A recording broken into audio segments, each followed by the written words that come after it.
음. 자, 여러분 반갑습니다. 연상입니다. 자, 10월 20일 금요일 장 끝나고 자, 영상을 좀 올려드리도록 하겠습니다.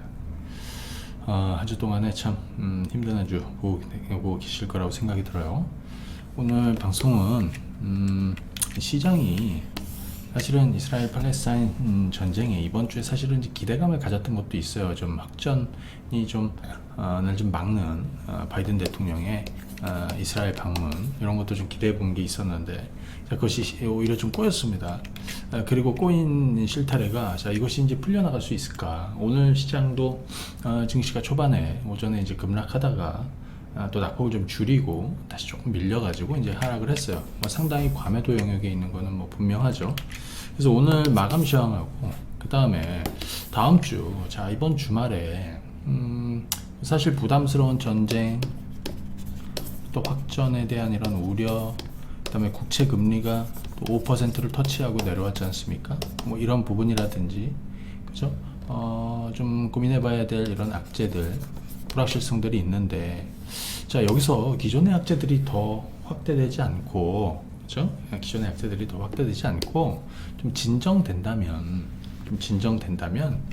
다음 주에는 어떤 시장이 만들어질까? 다음 주에는 시장이 어떤 내용들이 조금 주목받을 수 있을까? 이런 것도 한번 고민해 봐야 되겠다.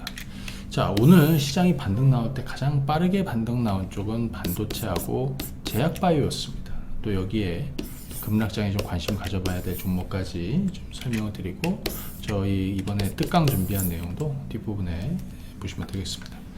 우선 시장 얘기를 좀 드리도록 할 텐데 자, 이거 한번 보시죠.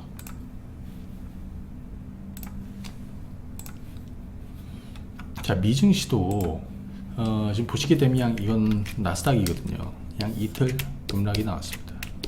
사실 지금 시장의 걱정은 이스라엘 팔레스타인 전쟁이 확전돼 갖고 중동 전쟁으로 이어지는 거 아니야? 이거 아니겠습니까? 여기에 지난주에 지난주 이번 주에도 사실 미국 채금리가 5% 이제 다시 좀 찍으면서 부담이 됐단 말이에요. 미국 경기가 너무 좋다는 거죠. 이번에 발표된 소매 판매도 너무 좋았고, 그죠? 이번 주 초에 나온 그리고 고용도 여전히 타이트하다 이겁니다. 그래서 오히려 금리를 더 올려야 되는 거 아니야. 그리고 고금리를 더 장기화해야 된다라는 이런 내용도 시장이 좀 부담을 줬는데, 자 이렇게 한번 보시도록 하겠습니다. 뭐 예를 들어 유가도 한번 보도록 할 텐데, 자 이거는 국제 유가입니다. 이런 식으로 좀 올라와 있죠. 이런 식으로 좀 올라와 있습니다. 그렇죠? 하지만 90달러는 아직 좀 막혀 있는, 네, 자 이런 분위기고요. 그렇죠? 자 그래서 우리 시장은 어떻게 될 것이냐, 자 그 부분으로 한번 넘어가 보도록 하겠습니다. 오늘 국내 증시는 자 이렇게 해서 낙폭을 좀 줄였어요. 그렇죠? 뭐 많이는 아니더라도 조금 줄였습니다. 장중 낙폭을 좀 줄였습니다. 2364에서 2375로 좀 줄였습니다. 코스닥은 장중에 3% 정도 떨어지다가 낙폭을 좀 줄였습니다. 네, 낙폭을 좀 줄였습니다. 그렇죠?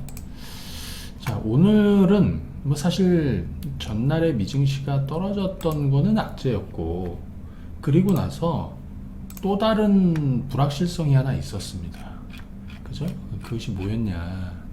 바로 바이든 대통령이 이스라엘과 우크라이나 전쟁의 긴급 예산을 의회에 보낸다. 그죠? 예, 이거였는데요. 우리 돈으로, 그죠? 예, 135조 규모다. 1000억 달러. 예, 엄청난 돈을, 그죠? 예, 긴급 예산으로, 그죠? 의회에 손부한다. 그런데 여기서 한 가지 이제 부담스러운 내용들이 있죠. 뭐가 있냐면, 아니 지금 제정신이야? 지금 재정 적자가 어마어마하지 않습니까? 지금 미 국채 금리가 급등하는 이유 중에 가격이 폭락하고 하는 이유가 계속해서 국채 발행을 하고 있기 때문에, 그죠? 그런데 이 재정 적자가 가뜩이나 부담이 되고 거기에다가 국채 금리가 이렇게 급등을 하는데, 아니 이게 뭐야? 이게 기름을 갖다 붓는 건가? 불이 더 나라고? 그죠? 이 영향이 오늘 시장에 영향을 줬습니다. 그죠? 그런데 오늘 또 다른 내용도 있었습니다. 사우디의 빈살만 왕세자가 유엔 사무총장과 영국 총리한테 추가 확전을 우리 막아보자라고 전화로 서로 합의를 했다. 이 내용이었는데 이 소식이 전해지면서 지수 낙폭을 줄였습니다. 그래서 저는 야, 뭐 빈살만이 글로벌 리더야? 이렇게 진짜 빈살만이 글로벌 리더 같아요. 그죠? 네. 자, 이렇게 좀 써놨는데 아무튼 오늘 시장은 이런 영향으로 낙폭을 좀 줄이기는 했습니다. 그래서 낙폭을 좀 줄이긴 했다. 자, 시장이 꼬였다라는 얘기는 뭐냐면 이번 주에 사실 기대했던 거는 이틀 전에 바이든 대통령이 이스라엘을 방문한다. 근데 이스라엘만 방문하는 게 아니라 팔레스타인 수반하고도 만남을 갖고 이집트 뭐 주요국들 중동의 주요국 정상들이랑 같이 회담을 하려고 했던 거예요. 이스라엘 네타냐후를 만난 다음에 아마 바이든은 적당히 하라고 얘기한 거 했을 거라고 생각이 들어요. 이스라엘을 표면적으로 당연히 지지하고 하지만 이스라엘이 가자 지구를 점령하는 거, 지상군 투입해서 점령하는 거에 반대하는 거죠. 왜? 그렇게 되면 주변국으로 중동 전쟁이 확산될 우려가 큰 거니까요. 그런데 바이든 대통령이 전격적으로 이스라엘을 방문한다. 근데 이스라엘을 방문하는 이유는 뭡니까? 그죠? 전화로는 말이 안 되기 때문에 가는 거잖아요. 또는 상징적인 의미가 있었을 거라고 보여져요. 그런데 이스라엘이 가자 지구에 있는 병원을 폭격해가지고 방문 전에 500명 이상이 사망을 했다. 이건 상당한 악재고 분기점이었습니다. 왜? 이스라엘의 뭐 공작일 수도 있고, 뭐 일각에서는 이스라엘도 하마스나 아니면 지하드의 짓이다, 소행이다, 불발탄이다, 뭐 이런 얘기하고 있는데 바이든도 그렇게 도울 수밖에 없을 거라고 생각이 듭니다. 근데 상식적으로 생각해 보세요. 로켓 한 발에 병원 하나가 폭파돼가지고 500명이 사망하는데 전쟁 초기에 5,000발을 쐈다. 그죠? 그러면 이스라엘은 더 많은 사상자가 있어야 되는 거잖아요. 상식적으로 이 정도 고화력의 그죠? 로켓을 가지고 있지 않다라고 보여집니다. 저는 어찌됐든 그 영향으로 해서 팔레스타인 수반도 주변국 정상과도 만남이 다 불발이 됐습니다. 그럼 바이든이 선택할 수 있는 거는 강경한 노선밖에 없는 거죠. 이스라엘을 지지하면서. 그죠? 이런 과정에서 오늘 의회에 대규모 예산을 집행해달라는 요청을 한다라는 소식이 악재가 되었던 거고요. 그 악재가 시장을 급락시켰던 거고요. 빈쌀만에 유엔 사무총장과 영국 총리로 전쟁을 확전하는 걸 좀 막아보자라는 그런 합의가 있었다라는 소식이 증시를 낙폭을 줄였다. 그죠? 자, 그러면 이제 이 증시는 이제 살펴볼 부분이 있죠. 하나는 전쟁 쪽이고요. 전쟁 쪽은 당장 여기서는 이제 진짜 주변국으로 확전 여부가 가장 중요할 거라고 보여집니다. 그죠? 좀 신중해. 지금 이스라엘은 가자 지구에서 완전히 다 몰아내려고 하는 거지 않습니까? 그죠? 말이 안 통하는 상황이죠. 그죠? 또 하나는 미 국채 금리인데 지금 미국 경기가 너무 좋다는 거예요. 특히 소비 경기, 서비스 쪽이 너무 좋다는 거죠. 그죠? 거기다가 당장은 재정 적자 때문에 계속 국채 발행해 줘야 돼요. 그죠? 그리고 지금 인플레이션, 그죠? 아직은이라고 하지 않습니까? 여기에 고금리를 계속 장시간 유지한다, 장기간 유지한다. 그죠? 이 상황이 여기에는 부담이 되고 있는 거죠. 또 하나 변수는 실적 시즌입니다. 이번에 테슬라가 급락을 했습니다. 테슬라도 고금리 상황은 지금 현재 상황을 이겨내지 못하고 있는 거라고 보이죠. 다음 주에는 주요 빅테크 기업들의 실적이 줄줄이 있습니다. 자, 다음 주 한번 일정 한번 볼까요? 다음 주는 월요일 그리고 화요일은 마이크로소프트하고 알파벳 실적 발표 있고요. 수요일은 메타 플랫폼 실적 발표가 있습니다. 목요일은 뭐 사실 소매 쪽도 있고 그 다음에 여기 신규 실업수당 청구 건수 이번 주에는 별로 좋진 않았어요. 그 다음에 SK 하이닉스가 실적 발표합니다. 미국은 아마존이 실적 발표를 하고요. 금요일은 그죠? 여기 보면 PC 물가지표 발표가 있고 9월 미국 개인 소비, 개인 소득 이 발표가 있습니다. 다음 주도 상당히 주목이 된다. 그래서 저는 이렇게 생각이 들어요. 일단 전쟁이 더 확전되느냐 여부가 주목해서 보셔야 될 것 같아요. 주말 동안에 추가적인 어떤 내용들이 없다. 그럼 다음 주에는 좀 진정되는 국면으로 갈 것이고, 다만 그 전쟁이 금방 급하게 끝날 일은 없죠. 사실 지금, 그죠? 우리가 걱정하는 거는 확전이니까요. 그죠? 다만 시선의 이동이라고 보여집니다. 그동안에 여기에 굉장히 예민하게 바라보던 시장이 시선을 조금 돌려서 뭐 실적이라든지 아니면 가파른 과매도의 영역에 들어왔다라든지, 그죠? 이런 부분이 있겠죠. 물론 국내적으로는 모멘텀이 없는 시장이고, 이 모멘텀이 없는 시장에서는 가격 그리고 수급인데, 당장 수급도 신용 물량이 좀 더 해소돼야 될 것이고, 그 다음에 외국인 투자자들도 지금 계속해서 뭐 매도 오늘 막판에 거래소에서 살짝 플러스로 돌긴 했는데, 그죠? 자, 그러면 여기서 우리 환율도 한번 보겠습니다. 자, 원달러 환율은 지금 1360원대 오기 전에 조금 막혀서 오늘은 좀 빠졌어요. 그죠? 조금 빠졌습니다. 그리고 미국채 10년물은 보시는 것처럼 5% 찍고, 그죠? 예, 지금 5% 찍고 4.93으로 좀 내려오고 있습니다. 여기 보이시죠? 그죠? 예, 4.93으로 좀 내려오고 있습니다. 지난번에 4.5% 넘어설 때가 큰 분기점이었고, 이번에는 이제 5%입니다. 5%를 넘어가느냐 아니면 5%에서 좀 막히느냐가 중요해 보입니다. 다만 이 시장이 기술적 반등이 가능한 시장입니다. 지금 그 정도 과매도 영역에 사실 진입한 것이죠. 그죠? 진입한 겁니다. 우리 피보나치 되돌림상으로 2020년과 21년에 딱 50% 조정폭이 여기 2370이요. 오늘 2370은 지켜냈습니다. 그죠? 자, 그래서 다음 주는 어떻게 될 것이냐. 다음 주도 시장의 변동은 계속 이어질 것이다. 좀 더 주저앉을 수도 있고, 하지만 한 가지 볼 건 굉장히 예민한 시장입니다. 작은 악재나 불확실성에도 예민하게 반응할 것이고요. 또 작은 기대감과 작은 재료에도 예민하게 반응할 겁니다. 그죠? 왜? 지금은 공포의 국면이고 과매도 국면이기 때문에 그렇죠.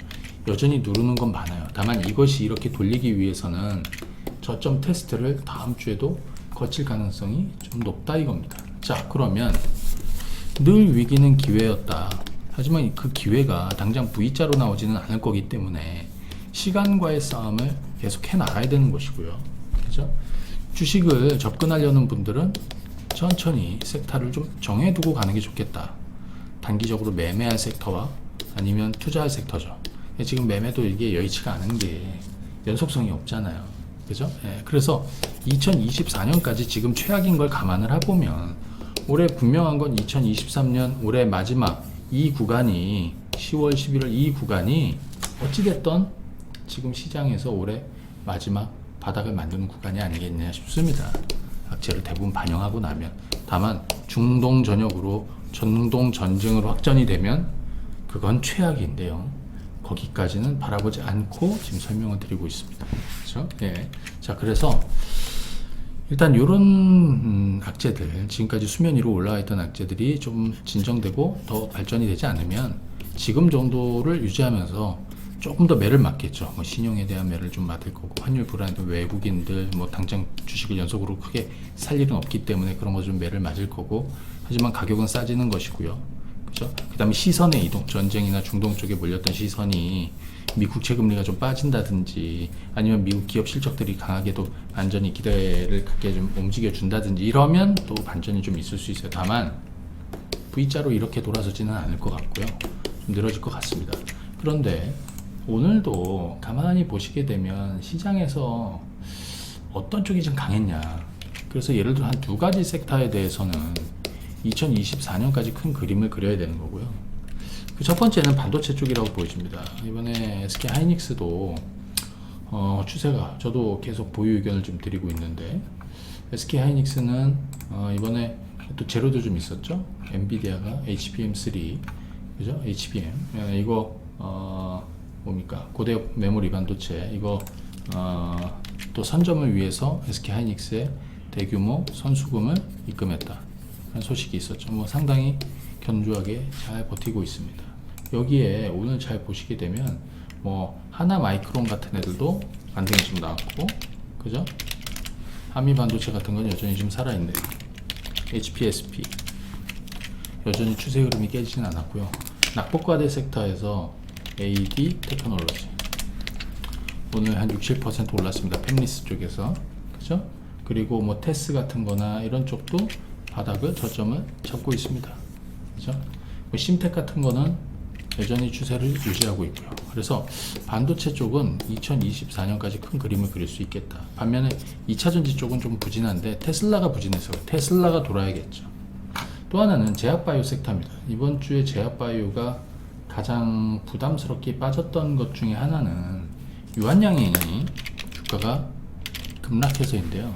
유한양이 이렇게 지금 8만원대 있다가 거의 6만원 초반까지 해서 이제는 기술적 반등의 구간에 진입하지 않았나 싶습니다. 오늘도 제약바이오도 오늘 시장 반등 나올 때 좀 강하게 돌렸거든요. 자, 이런 것도 한번 감안해서 보시고, 그래서 당장 지금 지수대에서 추격 매도할 거냐, 아니면 보유한 주식들은 유지하고 2024년까지 큰 그림을 그리는 이런 과정에서 저가 매력이 있는 건 천천히 담을 거냐. 근데 이것도 당장은 아니, 천천히 하시면 됩니다.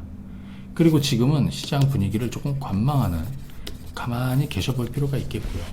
그죠? 특정 섹터. 그리고 싸지고 있는 주식들은 분명히 있어요. 그죠? 그리고 예를 들면 이런 것도 한번 주목해 볼 필요가 있습니다. 자율주행 쪽에서 주목할 회사가 하나 있죠. 넥스트칩. 네. 저희가 그동안에 성과도 많이 냈었는데 이번에 주가가 좀 올라서고 멀쩡히 있다가 전날에는 못 버텼습니다. 그죠? 못 버텼습니다. 하지만 오늘은 또 강하게 돌렸습니다. 넥스트칩은 이번에 굉장히 좋은 재료들이 사실 많이 있었어요. 특히 대규모로 지금 이런 고금리 시대에 300억 규모의 그 CB 발행에 성공을 했다라는 소식이 있었잖아요. 3자 배정으로. 표면 이자율이 제로고 만기 수익률이 제로다. 엄청난 선제적인 자금 조달이고 굉장히 큰 호재입니다. 향후 매출 계획에 대한 분명한 비전 제시 없이, 그죠? 그래서 진짜 이번에 빠질 때는 천천히 담아가는 전략이 맞지 않나, 이런 뭐 생각도 좀 드는데, 자, 좀 정리해 보면 지금 시장은 불확실성과의 싸움입니다. 그래서 과거 역대급으로 증시가 빠졌던 시점, 그죠?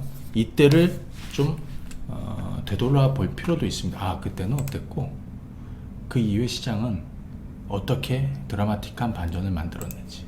자, 다음 주면 조금 더 구체적인 그림을 좀 그릴 수 있지 않을까 싶습니다. 그렇죠? 예. 자, 여기까지는 좀 차분히 가보시는 게 좋을 것 같습니다. 여기까지 설명을 드리고요.